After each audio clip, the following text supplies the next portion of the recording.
வாங்க தம்பி வாங்க உட்காருங்க. ரொம்ப நேரம் ஆச்சா வந்து? இல்ல இப்பதான் வந்தேன்.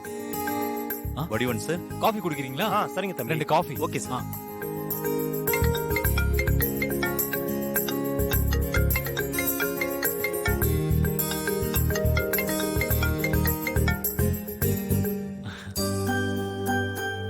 Sir coffee sir. காஃபி வந்துருச்சு. குடிங்கண்ணே. Thank you sir.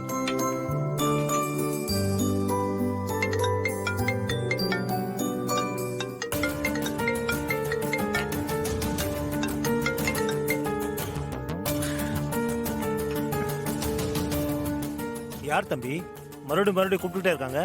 ஆ, என்ன தம்பி யாருன்னு தானே கேட்டேன், அதுக்கு போய் சிரிக்கிறீங்க? அது ஒண்ணு இல்லண்ணே, கொஞ்ச நாளாவே ஒரு பொண்ணு போன் பண்ணி தொந்தரவு பண்ணிக்கிட்டே இருக்கா. என்ன தம்பி சொல்றீங்க? பொதுவா பசங்க தானே பொண்ணுங்களுக்கு போன் பண்ணி தொந்தரவு பண்ணுவாங்க. உங்க விஷயத்துல அது அப்படியே உல்டாவா இருக்க தம்பி. அண்ணே, எனக்கு ஒரு டவுட். அந்த பொண்ணு என்ன விரும்புறான்னு நினைக்கிறேன். அதான் அடிக்கடி எனக்கு கால் பண்ணிக்கிட்டே இருக்கா. ஆக்சுவலி நான் தனியா இருந்தா அட்டன் பண்ணுவேன்.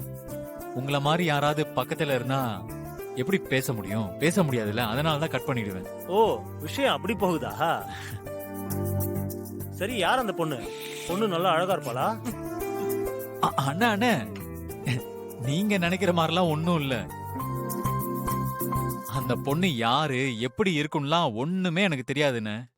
என்ன தம்பி சொல்றீங்க? ஆமாண்ணே, ஆக்சுவலி நான் அந்த பொண்ணை இன்னும் நேர்ல பார்த்தது கூட இல்ல. அவ தான் என்ன மீட் பண்ணணும்னு சொல்லிட்டே இருக்கா. நான் தான் பிடி கொடுக்காம இருக்கேன்.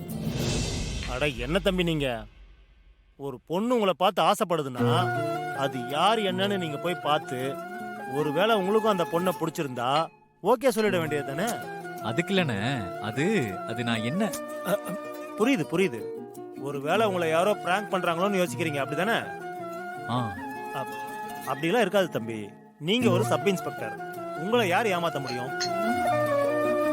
தம்பி, நான் கேக்குறேன்னு தப்பா நினைச்சுக்காதீங்க. அண்ணே பரவாயில்லண்ணே, தாராளமா கேளுங்க. நாளை ஒண்ணு தப்பா எடுத்துக்க மாட்டேன். ஒருவேளை நீங்க வேற யாரையாவது மனசுல நினைச்சிட்டு இருக்கீங்களா? அப்படியெல்லாம் எதுவுமே இல்லண்ணே. என் மனசுல வரப்போறவ எப்படி இருக்கணும்னு கற்பனை பண்ணி வச்சிருக்கேன். அந்த மாதிரி பொண்ணா இருந்தா மட்டும்தான் நான் ஏத்துக்குவேன். ஒருவேளை நான் இந்த பொண்ணை போய் பார்த்து அந்த பொண்ணு நான் எதிர்பார்த்த மாதிரி இல்லாம இருந்தா